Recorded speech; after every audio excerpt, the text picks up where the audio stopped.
job with great ingredients. This season, we went searching for the very best.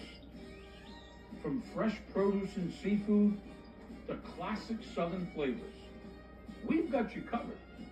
So join me in my kitchen here inside the Southern Food and Beverage Museum for some truly memorable meals. Oh my God, it's like a party in my mouth. Welcome back, everybody, to Emerald Cooks. Welcome everybody to Emerald Cooks, and welcome to Collard Show greens. TV. It's been a staple in Southern cuisine Yeah, I love for collard more greens than too. 100 years. And Yeah. for locals who are serious about their cooking, they know the very best comes from a small farm here in Louisiana, just northeast of Baton Rouge. You ain't gonna find no greens like this nowhere else in BR. Meet Quincy Jones, known in these parts as Farmer Jones. He's proud of his collard greens, and rightfully so. Come on, Mr. Ratio. What we got here? We got some good old homegrown collard. Oh my God. Jones Farm got some of the best product out here. You know we gonna come with the real deal. Twice a week, Farmer Jones delivers his limited batch of fresh greens to locally owned markets and restaurants in the Baton Rouge area. They love their greens. You probably can't keep enough of them down here in South Louisiana. They're always fresh, as you see, and they're good. My advice, especially when we drop it off here, get here early. I guarantee it'll be gone for the day over with. Farmer Jones owns and operates Sweet Jones Farms, one of the few family farms that still sells fresh produce directly to the customers. The farm is not the biggest operation in the state, or even the region, far from it. But boy, do they know how to grow good produce. Every inch matters in farming. It doesn't have to be big, but it has to be precise. Everything on his farm works in sync. I had my corn on those rows because, you know, Sunset's west, and it was shading my herbs in the evening. It's a whole ecosystem that comes together to provide the best environment for growing. It's a method amongst madness.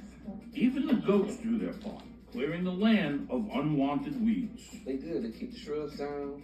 I like them because they funny. You know, you can't eat the hay and the damn feed. Farmer Jones might make it look easy now, but he didn't always know what he was doing. I did not come from a line of family farmers. I'm a first generation farmer. Kind of as I started finding myself, I always wanted to do something that meant something. After a bit of soul searching, it dawned on him that farming is a job that there will always be a need for, in more ways than one. If we're talking about money, I know somebody needs to eat. If we're talking about something more important than money, I know it's a need for good food, real farmers, especially when you're seeing the health risk that comes with buying certain things that's on average shipped 800 miles away from a grocery store. So that's when I said, okay, that's a good purpose-driven life. Yeah, you definitely have to be A choosy purpose summed up in the about farm's what you mission purchase statement: for your to health. provide local, fresh, nourishing food to the public. Yep. I've been told I make farming look easy because I have a lot of fun. We got worms. That's like gold. Now he spreads his knowledge with just about anyone who will listen, teaching people how to garden and grow their own food. People are so amazed that they grew it. Like you, I grew my tomatoes. I'm like, yeah. It ties them back in and lets them kind of be like, okay, if I wasn't thinking about fresh food, I'm damn sure gonna think about it now. His work has even expanded beyond the farm. Hey, what's up, my man? What's going on, Pastor? How you Glad doing you're today? here. Thank you so much for making sure that this project happens, not just for our church, but for our community. We really appreciate I you. appreciate you. He now finds small, abandoned, or unused plots of land and converts them into community gardens where people can pick food for free. We live in an area where people go hungry, right? And so to be able to have ready-to-eat food is going to be a game changer in many people's lives.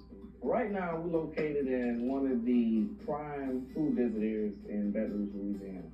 A food desert is a neighborhood where it's difficult for folks to get fresh, healthy, and affordable food.